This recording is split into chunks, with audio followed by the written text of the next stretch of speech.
We তো মনে হয় সর্বজ্ঞানী। এই রেজাউল করিম এখন বিএনপির লেসপেন্সার হয়েছে, আর ওর মাথার উপর আছে আরেক তারেবর মেজর জেনারেল ফজলে ইলাহি আকবর। উই হইতে চায় বিএনপির তারেক সিদ্দিকী। আওয়ামী লীগের নাজমুল হাসান পাপনের সুপারিশে র্যাবে পোস্টিং বাগাই নিছিল, পরে সেখানে দায়িত্ব থাকা অবস্থায় চাঁদাবাজি দিয়ে বহিষ্কৃত হয়।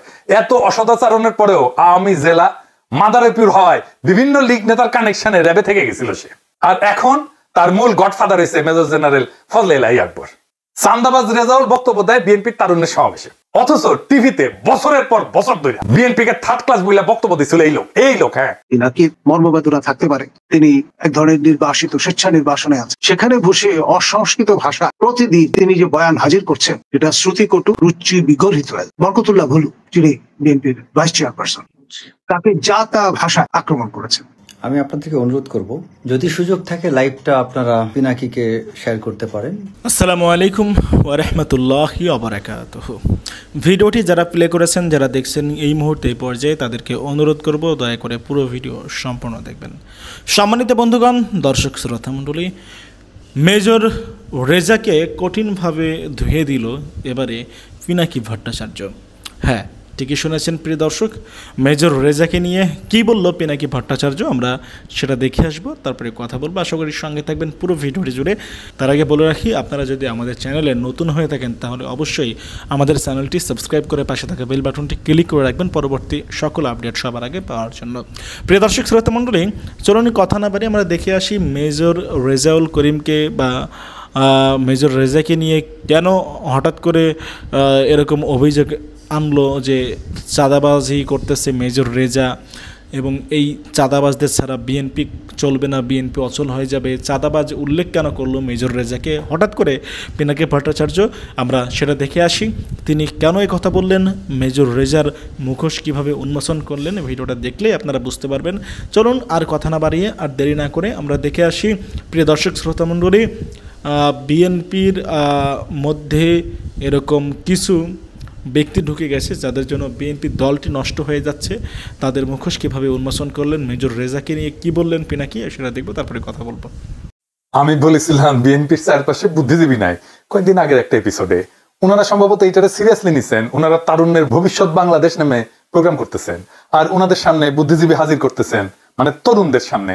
সেই বুদ্ধিজীবীরা বিএনপির তরুণদের সামনে দেশ, রাজনীতি, সমাজ ভাবনা নিয়ে কথা বলতেছেন। আইডিয়া হিসেবে এটা খুব ভালো এবং কার্যকর। আমি এটার মৌলিক কর্মসূচি সার্টিফিকেট ঠিক দিতে পারতেছি না, কারণ কাছাকাছি ধরনের একটা প্রোগ্রাম আওয়ামী লীগ করতো, নাম ছিল তারুণ্যের ভাবনায় বাংলাদেশ। এই প্রোগ্রামটা অনেক বেশি ইন্টারেক্টিভ ছিল, মানে তরুণরা প্রশ্ন করতো, প্রবীণরা উত্তর দিত। একটু শোনেন, এডিটর সাহেব একটু শুনে দেন। ছাত্র রাজনীতির ভবিষ্যৎটা কি, তরুণদের কতটুকু স্পেস দিতে পারবে বর্তমান ছাত্র রাজনীতি যারা করছেন? ধন্যবাদ। আসলে এটা বাস্তবতা মানতে হবে যে স্বাধীনতার পূর্ববর্তী ছাত্র রাজনীতির যে অ্যাপিল ছিল, স্বাধীনতা পরবর্তী ছাত্র রাজনীতির অ্যাপিল কখনই এক হতে পারে না। আবার স্বাধীনতা পরবর্তী সময়ে জাতির পিতা 15 আগস্ট সপরিবারে নিহত হলেন, তার পরবর্তী ছাত্র রাজনীতির যেই দায়িত্ব, কর্তব্য, ভূমিকা, আবার আজকে মধ্যমায়ের বাংলাদেশে ছাত্র রাজনীতির ভূমিকা অবশ্যই এক হবে না। আর এটা দেখেন, বাংলাদেশ টেলিভিশন এখনো রেখে দিছে তাদের এই বালসালগুলা তাদের ইউটিউব চ্যানেলে। দেখেন, সবাইকে শুভেচ্ছা জানাচ্ছি। বাংলাদেশ আওয়ামী লীগ প্রচার ও প্রকাশন উপকমিটি নিয়মিত আয়োজন তারুণ্যের ভাবনায় আওয়ামী লীগ। আজকে আমরা এসেছি পূর্ণভূমি সিলেটে। সরাসরি প্রচার হইতো কই দেখেন, এটা সমকালের নিউজে। বিএনপি করতেছে তারুণ্যের সমাবেশ, আর আওয়ামী লীগ করতো তারুণ্যের জয়যাত্রা। একই জিনিস, ওই একই মদ ভিন্ন বোতলে আর কি। তো বিএনপি এই সেমিনারে যাদেরকে নিয়ে আসতেছে তাদের কেউ কেউ বুদ্ধিজীবী হিসেবে খুবই উঁচু মানের, সমসাময়িক ইন্টেলেকচুয়াল, কোনো সন্দেহ নাই। যেমন ধরেন শহীদুল আলম, তারপর ডাক্তার জাহেদ, আবার দেখলাম আব্দুল নূর তুষার কেউ আনিছে। এটা আমি বলবো ভালো চয়েস। যাই হোক, যতই সমালোচনা থাকুক, ছাত্র জীবনে ছাত্রলীগ করতো, কিন্তু ওই যাকে বলে আর কি একেবারে মাথা বেঁচে দেওয়া আওয়ামী লীগের না আর কি। তো তুষার আবার আওয়ামী লীগ, তো আওয়ামী লীগের কুরকুরে নিয়ে থাকবি। বিএনপির লোকেরাই কইছে তুষারকে কেন নিয়ে আসছে, কারণ তুষার আওয়ামী লীগ হইলে এখন বিএনপির কথাই কবে। বিএনপি আর আওয়ামী লীগের এখন ঐক্য হয়েছে না, বিএনপির কথা আওয়ামী লীগেরই কথা। দেখেন, সংস্কার নিয়ে মস্করা করিচ্ছে। মস্করা কেমন করছে দেখেন, শোনান এইটা সে। তো নির্বাচনের যে বিষয়টা কিন্তু অর্ধেক লোক জানে, আর যেই অর্ধেক বলে যে জানি না, ওই অর্ধেক আসলে জিতবে না। এখন যেই অর্ধেক জানে আর যে অর্ধেক জানে না, এই অর্ধেক ওই অর্ধেককে বলে দেন এবং বলেন যে ভোট যদি হয়, যত সংস্কার আছে সব লিস্ট নিয়ে জনগণের কাছে গিয়ে দাঁড়াও, জনগণ যে লিস্টটা পছন্দ করবে সেই লিস্টে ভোট দিয়ে দিবে। তারপরে তোমরা 50 বছর ধরে সংস্কার করো, কারণ তোমাদের সংস্কারই তো মানুষ চাইছে। তাহলে তোমরা ভোটে দাঁড়ায়া যা করতে চাইছো তাই করতে থাকো, 50 বছর ধরে করো। ভোটে আর জিতবা সংস্কার করবা, ভোটে জিতবা সংস্কার করবা, এবং পার্টির নাম দাও জাতীয় সংস্কার পার্টি। আর যদি ভোট না চাও তাহলে জাতীয় কুসংস্কার পার্টি। শুনেছেন, মানে এত মানুষের রক্ত, বর্ষা বিপ্লব, এত কিছুর পরেও সংস্কার নিয়ে কিরকম মস্করা করে তুষার রাজনীতি বিতর্কের ডায়াস না, বুঝছেন? আপনি যদি বুড়া বয়সে না বুঝেন বাংলাদেশে ভোট কেমনে হয়, তাহলে আমি বলবো এটা নিরেট শয়তানি। ভোট ইস্তেহার দেখা পইরা বুঝে কেউ দেয় না, কেউ দেয় না। ভোট দেয় মার্কা দেখে, টাকা খরচায়, মাসুল পাওয়ারে, কেন্দ্র দখলে। ইস্তেহার পরে যদি ভোট হয়, আসেন মার্কার বদলে রাজনৈতিক দলের নাম থাকবে, মার্কা বদলায় দেওয়া হবে। রাজি হয় কিনা কেউ? রাজি হওয়া তো উচিত, তাই না? ইস্তেহার লেখা থাকবে তো ওইখানে, ব্যালট পেপারে লিখে দিবেন আপনার দাবিগুলা, ওইটাই ভোট দিবে। দিবেন না তো কেন? ওটা পরে দিবেনি, ঠিক করে কম্পেয়ার করে দিবে। একেবারে ইস্তেহার মারা নিয়ে এসে গেছে আর কি। হ্যাঁ, ব্যালটের লেখা থাকবে বিএনপির 31 দফা, সিল দিবে, পোক্ত হইলো না। বাংলাদেশ রাষ্ট্রটা করতে পারি নাই আমরা, সেটা করার সুযোগ আসছে অনেক রক্ত পাড়ি দিয়া, সেটা করতে দিবেন না, যেন সে একই ফ্যাসিস্ট কাঠামো অক্ষুণ্ণ থাকে। আর আপনার প্রিয় দল যেন আবার ক্ষমতায় আসে। আপনি যাদের প্রোগ্রামে গিয়ে বক্তৃতা ঝাড়িলেন, তাদের ইস্তেহার দিছে না, ইলেকশনে দিছে না, সব আছে। তাদের ইস্তেহারের দাবি তারা পূরণ করছে। আমি 2001 সালের নির্বাচনে বিএনপি যা যা করবে বলছিল তার 10% করতে পারে নাই, করে না। তারা ইস্তেহারের গল্প শোনাচ্ছেন। আমি সবগুলা প্রতিশ্রুতিতে যাব না। ওই 2001 সালে 1 নম্বর প্রতিশ্রুতি কি ছিল জানেন? পয়লা নাম্বার ছিল সংসদের আসন সংখ্যা বাড়ায় 500 করা এবং সংরক্ষিত নারী আসন সংখ্যা বাড়াইছে। হ্যাঁ, 500 করেছে, করে নাই। 1 নম্বরটাই করে নাই। আর আপনি আসিছেন ইস্তেহারের সংস্কার দিবে, সেটা থেকে ভোট দিবে, তারপরে ইস্তেহার করবে। হ্যাঁ, খুব গপ্প মারিচ্ছেন না? এটা বিতর্কের কুৎসাল না, এটা রাজনীতি। তুষার, সাবধানে পা ফেলবেন, মুখ থেকে কথা বলার আগে খপ করে ধরে ফেলবো। যাই হোক, আবার দেখলাম মামুনুল হক সাহেবকে আনছে। এটা খুব ভালো চয়েস হয়েছে, কারণ তরুণ ইসলামী নেতা, এটা ভালো। উনি কি বলছেন আমি শুনতে পারিনি, তো শোনার আগ্রহ থাকলো। আর আনছে কে? মেজর রেজাউল করিমকে। রেজাউল করিমকে আমি প্রথম দেখি ইলিয়াসের একসাথে একটা প্রোগ্রামে, জেনারেল হাসান নাসির ছিলেন ওইখানে, একজন সিনিয়র আর্মির জেনারেল, তার সাথে বেয়াদবের মতো তর্ক করতেছে এই রেজাউল। আমি ইলিয়াসরা কইলাম পরে প্রোগ্রামে, পরে বেদব্যে কেন নিছো, উই তো মনে হয় সর্বজ্ঞানী। তো এই রেজাউল করিম এখন বিএনপির লেসপেন্সার হয়েছে। আর ওর মাথার উপর আছে আরেক তারেবর, মেজর জেনারেল ফজলে এলাহি আকবর। উই হইতে চায় বিএনপির তারেক সিদ্দিকী। কিন্তু তার অতীত দেখলে বোঝা যাবে যে এসব সত্য কিনা। তাকে 2006 সালে একবার সুপারিশ দেওয়া হইলেও 2007 থেকে 2011 সাল পর্যন্ত 4 বার নিরাপত্তা ছাড়পত্র সুপারিশ দেওয়া হয়নি। 2012 সালে আওয়ামী লীগের নাজমুল হাসান পাপনের সুপারিশে র্যাবে পোস্টিং বাগায় নিয়েছিল। পরে সেখানে দায়িত্ব থাকা অবস্থায় চাঁদাবাজি দিয়ে বহিষ্কৃত হয়। এত অসদাচরণের পরেও আওয়ামী জেলা মাদারে পিউর হওয়ায় বিভিন্ন লীগ নেতার কানেকশনে র্যাবে থেকে গেছিল সে।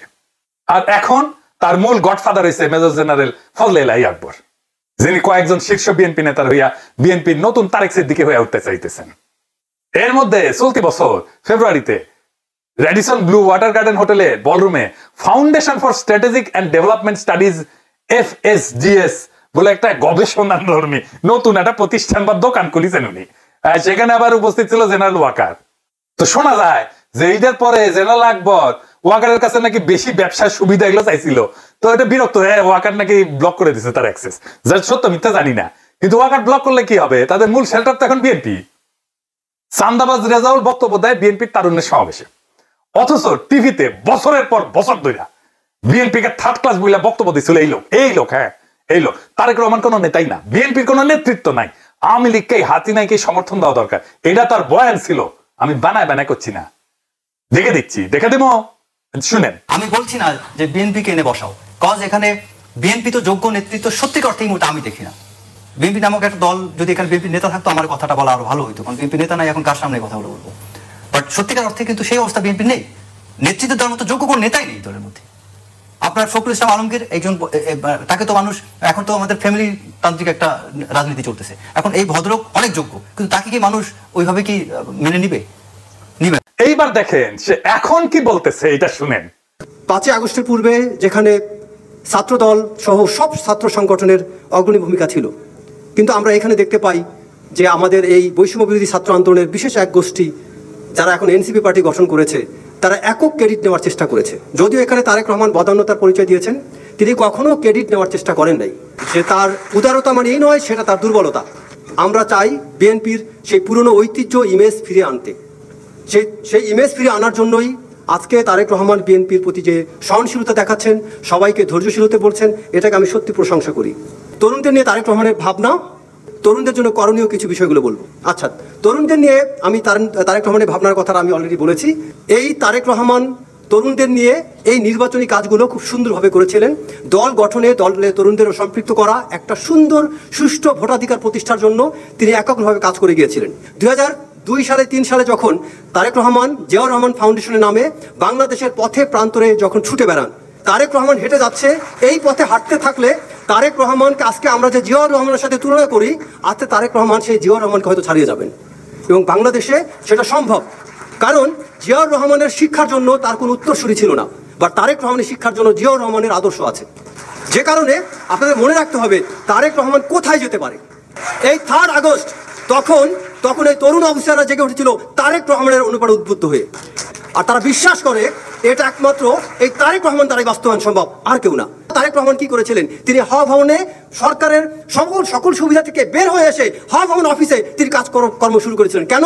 দলকে সরকারের প্রভাবমুক্ত রাখার জন্য তিনি দলীয় কাজ ভিন্ন জায়গায় করেছিলেন। এটাকে আমাদের হাততালি দিয়ে প্রশংসা করা উচিত। এই চাঁদাবাজকে বিএনপি অনুষ্ঠানে দেখার পরে সেনাবাহিনীর মধ্যে অনেকেই বিলা হয়েছে। আমাকে অন্তত 10 জনের মতো ফোন করেছে সেনা কর্মকর্তা, বলছে যে এটা কি করলো বিএনপি, কি করেছে, ওই করে কি আসলে রেজাউল করিম রেজা চাঁদাবাজি করে, এখন বর্তমান পেশা চাঁদাবাজি। ঢাকা বিএনপির একাধিক বড় নেতার কাছে পর্যন্ত সে চাঁদা দাবি করছে। 2022 সালে লীগের সময় লেফটেন্যান্ট জেনারেল আকবরের সুপারিশে অ্যাডজাঙ্ক ফ্যাকাল্টি হিসেবে বিইউপিতে চাকরি পায়, আর ওই অনার্সের 2nd ক্লাস 3rd ক্লাস ছাত্র, অনার্সের 2nd ক্লাস পাওয়া মাল, এইটা কি পড়ায় কে জানে। রেজার দেশের বাড়ি চরম আওয়ামী এলাকা, মাদারীপুরের কালকিনি উপজেলা। আর জেনারেল আকবরের সাথে পিছিয়ে আছে বিএনপির কিছু কেন্দ্রীয় নেতা।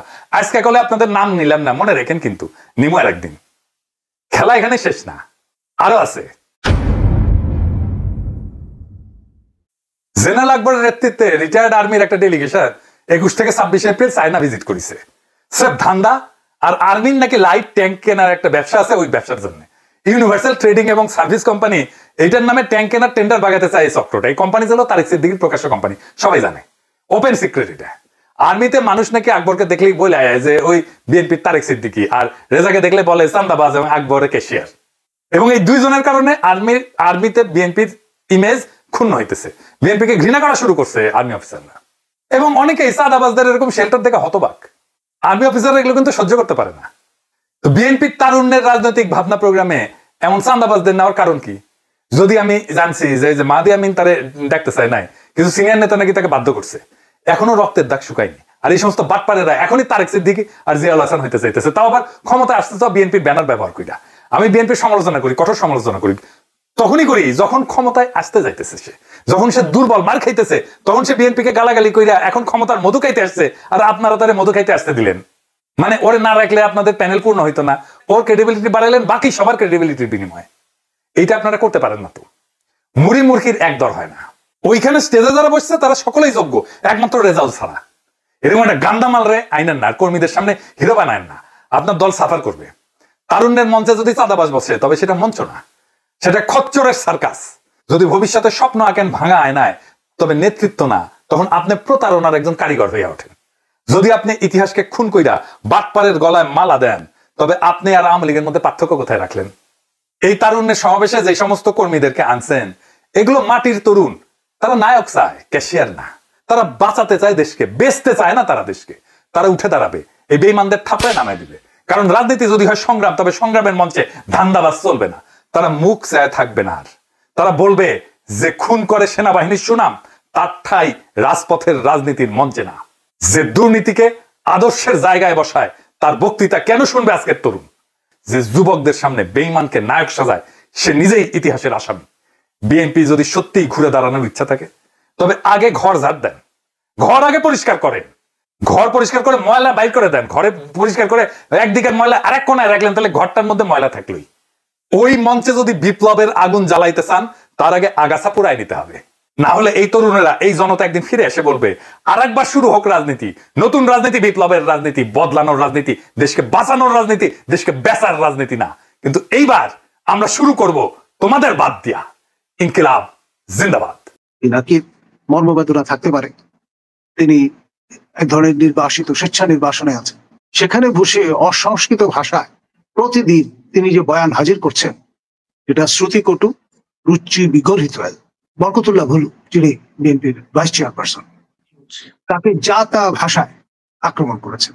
এই প্রথমবারের মতো বাংলাদেশে ভাইস চ্যান্সেলর পদের জন্য বিজ্ঞাপন দেওয়া হয়েছে বরিশাল এবং কুয়েট বিশ্ববিদ্যালয়। সবকিছুর হোতা কিন্তু এই পিনাকি ভট্টাচার্য। অতীতেও আলোচনা হয়েছে, এখনো আলোচনা হয়েছে, রাজনৈতিক দলগুলো চাচ্ছে ডিসেম্বরের মধ্যে নির্বাচন, ডিসেম্বরের আগেও নির্বাচনটি হতে পারে। আপনার কাছে কি মনে হয় এবং এই বিষয় নিয়ে আপনার বিশ্লেষণ একটু আমাদের কাছে উপস্থাপন করবেন প্লিজ। ধন্যবাদ। দেখুন, এই নিরিখে আমাদের বিএনপির অন্যতম মুখপাত্র সালাউদ্দিন সাহেব, যিনি একসময় জনকৃতক ছিলেন, সিভিল সার্ভিসে ছিলেন, পরবর্তীতে তিনি রাজনীতিতে সক্রিয় হয়েছেন এবং মন্ত্রিসভায়ও কাজ করার অভিজ্ঞতা অর্জন করেছেন। তিনি এই ঐকমত্য কমিশনের সভায় 2 তারিখে আমন্ত্রিত হয়ে শিষ্টাচারের পরিচয় দিয়েছেন। তিনি যেই ভাবে কথা বলছিলেন এরকম একটি অগাস্ট অকেশনে, সেটা বিফিটিং, কিন্তু কারো কারো সেটা ভালো লাগে। আমি খেয়াল করলাম শ্রীমান পিনাকি ভট্টাচার্য প্যারিসে বসে তিনি যেহেতু আপনার বিনম্র কণ্ঠে কথা বলেছেন, এটা তার ভালো লাগেনি। তিনি পরিষ্কার করে বলেছেন যে সালাউদ্দিন সাহেব সুর নরম করেছেন, অনেকটা বাটে পড়ে, ভাবটা এরকম। আনফর্চুনেট, আপনি যদি শিষ্টাচার মেনটেন করেন, সেটাও যদি সমালোচনার লক্ষ্যবস্তু হয়, তাও এই 7 সমুদ্র তারা নদীর পারে যেখানে মানুষ সুসভ্য আচরণ আশা করে। প্যারিস হচ্ছে cultural capital of the world, not only Europe. সেখানে বসে অসংস্কৃত ভাষায় প্রতিদিন তিনি যে বয়ান হাজির করছেন এটা শ্রুতিকটু, রুচি বিগর্হিত, সেটাও বলতে হবে। এবং তিনি খেয়াল করে দেখেন আমাদের জাতীয় নেতৃবৃন্দ, বর্তমানে বাংলাদেশের সবচেয়ে বড় রাজনৈতিক দল, সক্রিয় দলটি বাংলাদেশ জাতীয়তাবাদী দলের কেন্দ্রীয় নেতৃবৃন্দ আমাদের রিজভী ভাই, তিনি একেবারে গুহায় বসে থাকা আপনার সদর দপ্তর বিএনপির, সেটি আগলে রেখেছিলেন একেবারে বুক দিয়ে। তাকে কটাক্ষ করেছেন তিনি। আমি ভিডিওটা দেখতে পারিনি, শুনতে পারিনি, আপনি যদি একটু খুলে বলেন। জি স্যার। তিনি কটাক্ষ করেছেন আপনার সালাউদ্দিন মহোদয়কে, এবং সর্বোপরি আপনার বরকতুল্লাহ ভুলু, যিনি বিএনপির ভাইস চেয়ারপারসন, তাকে যা তা ভাষায় আক্রমণ করেছেন, মানে যেটি কর্তব্য নয়। এখন ধরুন পিনাকি মর্মবেদনা থাকতে পারে, তিনি এক ধরনের নির্বাসিত, স্বেচ্ছা নির্বাসনে আছেন, তাকে দেশে আসতে মানা করেছে, কিন্তু তিনি সেখানে আবার সমব্যথী হিসেবে নিজেকে প্রকাশ করছেন। প্রফেসর ইউনুস ভেড়াকে যখন বিয়ে করেন তখন অর্থোডক্স, রাশিয়ান অর্থোডক্স চার্চের যে ট্র্যাডিশন, সেই অনুসারে আপনার মোহাম্মদ শব্দটি বাদ দিয়ে, যেহেতু এটা বিবলিক্যাল নাম নয়, ইউনুস বিবলিক্যাল নাম, আপনি ওল্ড টেস্টামেন্টে এই নামের উল্লেখ পেতে পারেন, এবং খ্রিস্টান যে অ্যান্থিয়ন সেখানে এর একটা স্বীকৃতি আছে। তো সেই জন্য ভেড়ার যে কন্ডিশন ছিল যে তাকে অর্থোডক্স খ্রিস্টান হয়ে, ধর্মান্তরিত হয়ে ভেড়ার প্রাণী গ্রহণ করতে হবে, এবং প্রফেসর ইউনুসের এছাড়া কোনো গত্যন্তর ছিল না, তিনি তা গ্রহণ করেছেন। এখন সেই কারণে পিনাকি ভট্টাচার্যের সমবেদনা মর্মে অনুভব করেন, কারণ তিনি নিজে মুসলিম কন্যা বিয়ে করেছেন, ডাক্তারকে বিয়ে করেছেন, তিনি নিজেও পেশায় ডাক্তার, এবং আমরা পরিষ্কার না, তিনিও জনসমক্ষে কখনো বিষয়টা স্পষ্ট করেননি তিনি ধর্মান্তরিত হয়েছেন কিনা। আবার তিনি যে ভিডিও বার্তাটি প্রেরণ করেছেন জনসমক্ষে, সেখানে তিনি বারবার বলছেন, মিসকোট করছেন, যেখানে বরকতুল্লাহ ভুলু মহোদয় বলেছেন যে খ্রিস্টান অর্থোডক্স চার্চের অনুসারী ভেড়াকে বিয়ে করেছেন ধর্মান্তরিত হয়ে প্রফেসর ইউনুস। সেখানে আমাদের পিনাকি ভট্টাচার্য বারবার বলছেন যে প্রফেসর ইউনুস ক্যাথলিক হয়েছেন। এটা তো হতে পারে না। আপনি 1 মিনিটে যে বিষয়টা কোট করছেন আপনার এই শোতে, সেখানেই আপনি আবার ডিস্টর্ট করছেন, হুইচ ইজ রিয়েলি আনফর্চুনেট। এবং তিনি কোন রোগে ভুগছেন সেটা নিয়ে এখন অনেকের প্রশ্ন মনে উদিত হতে পারে। আমি আপনাদেরকে অনুরোধ করব, যদি সুযোগ থাকে লাইভটা আপনারা পিনাকিকে শেয়ার করতে পারেন। আমি আসলে পিনাকি দাকে আমি দোষ দেব না। আপনারা তো মনে করতে পারেন যে আমাকে নিয়ে পিনাকি দা যে একটি পোস্ট দিয়েছে, ভিডিও করেছে, এটা নিয়ে আমি সত্যি তাকে দোষ দিই না। সত্যিকার বিষয়টা কি দেখেন, যে কেন এগুলো ঘটছে এখন, এটার দায় আমি বর্তমান সরকারকে দেব। এবং এটা দায় সেনাবাহিনীও এড়াতে পারবে না। এই যে এখন যেটা ঘটছে, গত 15 বছর 17 বছর আমরা আওয়ামী লীগকে গালিগালাজ করেছি, কত নিন্দা করেছি, কত কিছু করেছি। দেখেন, আমরা যারা এই শেখ হাসিনার পিরিয়ডে, আওয়ামী লীগ পিরিয়ডে ভিকটিম হয়েছি, একটা মানুষ আমরা যারা সামরিক অফিসার, আমরা ভিকটিম হয়ে আমরা অনেক যন্ত্রণা, জেল, জুলুম অনেক কিছু সহ্য করতে পারবো, কিন্তু আমাদের মান সম্মানে আঘাত লাগলে সেটা কিন্তু আমরা সহ্য করতে পারি না। শেখ হাসিনার আমলে আমি আমাকে বলতে পারবো অন্তত বেজ্জতি হই নাই, ভিকটিম হয়েছি। এই জীবনটা, এই লাইফটা অনেক ঝুঁকির মধ্যে ছিল, অনেক বড় ভিকটিম হয়েছি। তারপরেও আমাদের অনেকের মধ্যে একটা ঐক্য ছিল। এই আমি বলেন, পিনাকি বলেন, ইলিয়াস বলেন, কনক সরার বলেন, আমরা সবাই একটা প্ল্যাটফর্মে কাজ করেছি। আজকে দেখেন সবার মধ্যে একটা বিভাজন। পিনাকিদা একদিকে চলছেন, ইলিয়াস একদিকে চলছেন, আমাদের কর্নেল মুস্তাফিজ একদিকে চলছেন, আমি একদিকে চলছি, ফুয়াদ একদিকে চলছে। অথচ এই সব মানুষগুলো কিন্তু 5ই আগস্টের আগে আমরা এক ছিলাম। সবাই আমাদের আদর্শ, আমাদের ইন্টেনশন, আমাদের পরিকল্পনা, আমাদের কথাবার্তা সবকিছু এক লাইনে ছিল। আজকে আমরা সেই মানুষগুলো আজকে বিভাজন হয়ে গিয়েছে আমাদের সাথে। কেন আজকে পিনাকি ভট্টাচার্য, কেন কনক সরার, কেন ইলিয়াস, কেন মেজর রেজা, কেন আজকে জুলকারনাইন সাহের, বা কেন কর্নেল মুস্তাফিজ, মেজর দেলোয়ার, প্রতিটা মানুষ আজকে কেন বিচ্ছিন্ন? কেন? কারণ একটাই, এই দুইটার পেছনে এই বর্তমান ইউনূস সরকার দায়ী এবং আমি মনে করি সেনাবাহিনী দায়ী। কিভাবে? আমার আজকের কথাটা পরিপূর্ণ একদম আল্লাহকে হাজির নাজর করে আমি বাস্তবতাটা তুলে ধরার চেষ্টা করছি।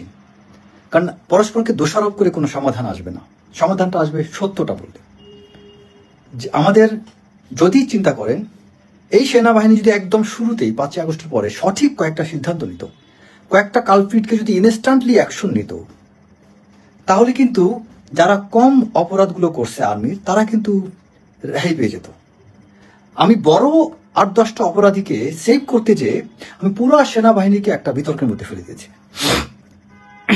একই সাথে এই ডক্টর মোহাম্মদ ইউনূস তার সময়ও এই যে বিভিন্ন মন্ত্রণালয়, বিভিন্ন জায়গার কিছু খারাপ লোকগুলাকে যদি তিনি ঠিকমতো বিচার করতেন এবং ভিকটিম যারা, তাদের বিরুদ্ধে যে মামলা ছিল, মামলাগুলো থেকে যদি তিনি তাদেরকে রেহাই করার ব্যবস্থা করতেন, যেমন ইলিয়াসের বিরুদ্ধে মামলা এখনো সরানো হয়নি, পিনাকির বিরুদ্ধে মামলা এখনো রিমুভ করা হয়নি, কনক সরার বিরুদ্ধে মামলা এখনো রিমুভ করানো হয়নি।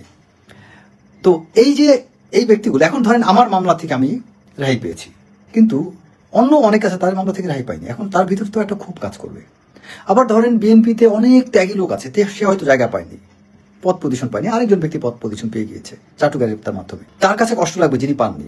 আমি বিএনপিতে যোগ দেইনি, বা তারপরে একটা সমাবেশে বক্তব্য দেওয়ার সুযোগ পেয়েছি, হয়তো আরেকজন ব্যক্তি আছে তিনি সুযোগ খুঁজছেন, সুযোগ পাননি, তার কাছে এটা জেলাতে হিসেবে খারাপ লাগতে পারে। তো বিষয়গুলো হচ্ছে কি, যে আমার সত্যি কথা খুব দুঃখের বিষয় যে আমরা আওয়ামী লীগের সময় ভিকটিম হলো, আমরা এভাবে অপদস্থ হইনি যেটা এখন আমরা অপদস্থ হচ্ছি। আমরা পারস্পরিকভাবে, আমরা মিউচুয়ালি পরস্পরকে আমরা মিথ্যা অপবাদ দিয়ে নানানভাবে হেয় করার চেষ্টা করছি, আমরা সবাইকে ডিস্ট্রাকশন করছি। এখন ধরেন পিনাকি ভট্টাচার্য আমাকে নিয়ে যিনি করছেন, আমি কি ভাই না তাকে নিয়ে কত কথা বলতে লিখতে বলেন। যেমন ধরেন সত্যি কথা, পিনাকি ভট্টাচার্যকে নিয়ে যখন এই যে কিছু ভিডিও টিডিও, ওই মানে 1 ইঞ্চি 3 ইঞ্চি অনেক কথা যে সব জিনিস বের হয়েছে, এটা এই পোস্টটা ভাইরাল হওয়ারও 15 দিন আগে ওই ছবিগুলো আমার কাছে আসতে, আমি কিন্তু পোস্ট দেইনি। কেন দেইনি? কারণ কোনো মানুষের ব্যক্তিগত কোনো বিষয় আমি এক্সপোজ করতে চাই না, কারণ ওই ছবির ব্যাখ্যা উনি জানেন। একটা মানুষ কোন উদ্দেশ্য, কোন ইন্টেন্ট নিয়ে কার সাথে কি করছেন, এটা তার একান্ত ব্যাপার, আমি জানি না। আবার আমার একটা বিষয় উনি আমাকে জিজ্ঞেস করার প্রয়োজন বোধ করেন নাই, কিছু ব্যক্তি প্রতিহিংসা বশত তার কাছে একটা বিষয় পাঠিয়ে দিয়েছে। আমার একটা ব্যাপারে একটা মামলা হয়েছে, সেটা কোর্টের রায়, আমি বেকসুর খালাস।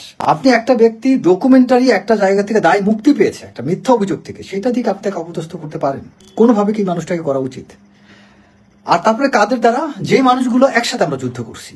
আমি 2013 সালের পর থেকে শুরু করে আমি এবং আমার সাথে লেফটেন্যান্ট আবু রুশদ স্যার আছেন, আমরা দুজন ব্যক্তি, সামরিক ব্যক্তি আছি। আমার জানা মতো সে এবং আমরা দুজনেই জিয়াউর রহমানকে নিয়ে অনেক পোস্ট দিয়েছি। তখন অনেক মানুষ জিয়াউর রহমানকে নিয়ে লিখত, খালেদা জিয়াকে নিয়ে পোস্ট দিয়েছি, তারেক রহমানকে নিয়ে পোস্ট দিয়েছি। সেইগুলো কিন্তু কেউ দেখে নাই। তখন যেই মানুষগুলো তাদের নাম নেয়নি, সেই মানুষগুলো কিন্তু এখন কথা বলছে। আবার দেখেন, গতকালকে শেখ হাসিনার মামলার রায় হলো, তার দলের কেউ কিন্তু একটা মিছিলও করেনি, কিন্তু আওয়ামী লীগের সময় কত মানুষ বলছে তার সাথে মানে দোজকে যাবে, ভেস্তে যাবে, মৃত্যুর পর তার সাথে থাকবে, কিন্তু সেই মানুষগুলোকে একজন কি শেখ হাসিনার সাথে আছে? একইভাবে আজকে যারা জিয়াউর রহমানকে নিয়ে এত প্রশংসা করছে, এত কিছুই করছে, যদি কালকে কোনো পট পরিবর্তন হয়ে যায়, এই প্রশংসা কি থাকবে না। ডক্টর মোহাম্মদ ইউনূসের ভুল কিছু পদক্ষেপ, তার উপদেষ্টাদের ভুল পদক্ষেপ এবং সেনাবাহিনীর কিছু ভুল পদক্ষেপের কারণে আমরা কিছু ত্যাগী মানুষ আজকে বেজ্জতি হচ্ছি। খুবই দুঃখজনক এটা। এবং আজকে আমাকে নিয়ে পিনাকি যে একটা বক্তব্য যেটাই যা দিয়েছে, সেনাবাহিনী তো জানে অ্যাকচুয়াল ঘটনাটা কি, তাদের কি সেই গার্ডসটাকে আছে যে এই অফিসারকে নিয়ে যে বিবৃতিটা দেওয়া হয়েছে এই বিষয়টা মিথ্যা? তাহলে আমি এই সেনাবাহিনীর মধ্যে সেই স্বচ্ছতা যে না থাকে, তাহলে আমি আওয়ামী লীগের সময় সেনাবাহিনী এই সেনাবাহিনীর মধ্যে কি পার্থক্যটা পেলাম? আজকে আমি এই অবস্থায় আমি চেষ্টা করেছি, আমি কোনো ব্যক্তির গীত গাইনি, চেষ্টা করেছি আমি সত্যিকার অর্থে কাদা ছড়াছড়ি বন্ধ করতে। আমি চেষ্টা করেছি সেনাবাহিনীকে নিয়ে কোনো বিতর্ক না হোক, আমি চেষ্টা করেছি বুঝিয়ে হোক যে করে হোক সেনাবাহিনীকে সঠিক পথে আনতে। আমি চাই নাই সেনাবাহিনী ইমেজটা ক্ষতিগ্রস্ত হোক। আমি ফুয়াদকে সতর্ক করতে পারি, তার ব্যক্তিগত চরিত্র হনন আমি করি নাই। আমি ডক্টর মোহাম্মদ ইউনূসের উপদেষ্টাদের সমালোচনা করছি, কিন্তু আমি কখনো ডক্টর মোহাম্মদ ইউনূসকে আমি তার উপদেষ্টাদেরকে চরিত্র হনন করি নাই। এনসিপি বৈষম্যবিরোধী ছাত্র আন্দোলনে তাদেরকে বলছি সবাই চলো একসাথে কাজ করি, তোমরা ছাত্র দলকে সবাইকে নিয়ে কাজ করো, প্রতিটা জায়গায় আমার ঐক্যের কথা ছিল। তাহলে আমার বিরুদ্ধে এই প্রতিহিংসার কারণটা কি? কি স্বার্থের কারণে আমার বিরুদ্ধে এই প্রতিহিংসাটা করা হয়? ভাই করলাম না আমি রাজনীতি, আমি গেলাম না কোনো কিছুতে। আমার সম্পর্কে, আমার পরিবার সম্পর্কে ভালো করে খোঁজ নিয়েন যে আর্থিকভাবে আমরা কেমন স্বচ্ছ পরিবার, আমার একাডেমিক বা আমার সবকিছু বিষয়ে ভালো মতো খোঁজ নিয়েন। আমাকে নিয়ে একটা পোস্ট যে যা লেখে কোনো আপত্তি নাই, আমি সবাইকে অনুরোধ করি আমার সাথে কথা বলে লিখেন, অ্যাটলিস্ট আমার সাথে তর্ক করেন, লাইভে নিয়ে আমাকে তর্ক করেন। কিন্তু আপনারা, আমি শেখ হাসিনার এই গভর্নমেন্ট পিরিয়ডে বহু মন্ত্রী এমপি অনেকে আমাকে চিনতে জানতো ভাই। আমি চাইলে আওয়ামী লীগে যোগ দিতে পারতাম, যথেষ্ট দাপুরের সাথে চলতে পারতাম ভাই, তখন আমি সুযোগ নিলাম না। এতে কি আমার সততা প্রমাণ পায় না? অনেক মানুষ আওয়ামী লীগ থেকে লাত্তি খায়, দূরে থেকে আওয়ামী লীগকে ঘৃণা করছে। আমি তো আওয়ামী লীগ থেকে লাত্তি খাই, চাইলে আওয়ামী লীগের সাথে অনেক সদ্ব্যবহার করতাম, অনেকের সাথে সুসম্পর্ক ছিল আমার। কারণ কি, আমি কোনো নোংরামের মধ্যে ছিলাম না, সবাই আমাকে ব্যক্তি মানুষ হিসেবে পছন্দ করতো। আমার সাথে যেটা হয়েছে, ব্যক্তিগতভাবে কয়েকটা অফিসারের সাথে আমার সমস্যা হয়েছিল, যারা আমার পরিবারকে, আমার সব পারিবারিক অনেক দিক দিয়ে মিলে আমাকে নানানভাবে হেনস্থা করার চেষ্টা করছে, ব্যক্তিগত তাদের স্বার্থে। কিন্তু আমার তো কোনো প্রতিষ্ঠানের সাথে কোনো সমস্যা হয়নি। যাই হোক, আমি এখনো আপনাদেরকে বলবো, আপনারা উস্কানি আমাকেও দিন না, অন্য কাউকে দিয়েন না। আপনারা সত্যি যদি চান এই ফ্যাসিজমের বিরুদ্ধে দেশটাকে শান্তি এস্টাবলিশ করতে, ঐক্য তৈরি করেন, সেই আগের যোদ্ধাদেরকে সবাইকে আবার এক প্ল্যাটফর্মে আনেন, সবাইকে এক জায়গায় আনেন, সবাই একসাথে কাজ করি আমরা। কিন্তু এই কাদা ছড়াছড়ি কোনো সমাধান নেই ভাই। আমি চুপ হয়ে গেলাম, আমরা কে কি করতে পারবেন বলেন? আমি চুপ হয়ে গেলাম কালকে কি। সম্মানিত বন্ধুগণ, দর্শক শ্রোতা মণ্ডলী, মেজর রেজাকে নিয়ে আপনারা দেখতে পারলেন পিনাকি ভট্টাচার্য কি বললেন। পিনাকি ভট্টাচার্যের মতামত কিংবা ওপিনিয়ন সম্পর্কে আপনাদের যদি কিছু বলার থাকে তাহলে অবশ্যই কমেন্ট করবেন, কমেন্ট করে আপনাদের ওপিনিয়ন, মূল্যবান মতামতটা জানিয়ে যাবেন। প্রিয় দর্শক শ্রোতা মণ্ডলী, পিনাকি ভট্টাচার্য বরাবরই কিন্তু খুবই বড় একটা ভূমিকা রেখেছে এই দেশের, এই 24-এর গণঅভ্যুত্থানে তার অবদান কিন্তু অপরিসীম, সেটা কিন্তু ভোলা যাবে না। পিনাকি ভট্টাচার্যের বিরুদ্ধে কেউ ইতিমধ্যে কোনো অভিযোগ দেখাতে পারেনি, বিভিন্ন ধরনের বিতর্ক সৃষ্টি করার চেষ্টা করেছে পিনাকিকে নিয়ে, কিন্তু করতে পারেনি। পিনাকি ভট্টাচার্যর এই প্রতিবেদন প্রকাশের পরে কিন্তু মেজর রেজা একটি লাইভ করেছে এবং সে লাইভে বলেছে পিনাকি ভট্টাচার্য একটা মিথ্যা, ভুয়া, একটা উদ্ভট সংবাদ প্রচার করেছে, তথ্য প্রমাণ নেই তার কাছে। প্রিয় দর্শক শ্রোতা মণ্ডলী, এই অভিযোগ সম্পূর্ণভাবে অস্বীকার করেছে মেজর রেজা। তো এক প্রকার ক্ষিপ্ত হয়েছেন তিনি পিনাকি ভট্টাচার্যের উপরে। সেটা নিয়ে আপনাদের যদি কিছু বলার থাকে, কিছু বলতে চান, অবশ্যই কমেন্ট করবেন, কমেন্ট করে জানাবেন সেটি। প্রিয় দর্শক, আমি ভিডিওটা বেশি লম্বা করব না, ভিডিওটা শেষ করব। ভিডিও শেষ করার আগে বলবো আপনাদেরকে, আপনারা যদি আমাদের চ্যানেলে নতুন হয়ে থাকেন তাহলে অবশ্যই চ্যানেলটি সাবস্ক্রাইব করে পাশে থাকা বেল বাটনটি ক্লিক করে রাখতে ভুলবেন না, যাতে পরবর্তী আপডেট সকলের আগে আপনাদের কাছে পৌঁছায়। আজকের মতো পর্যন্তই। আল্লাহ হাফেজ। আসসালামু আলাইকুম ওয়া রাহমাতুল্লাহি ওয়া বারাকাতুহু।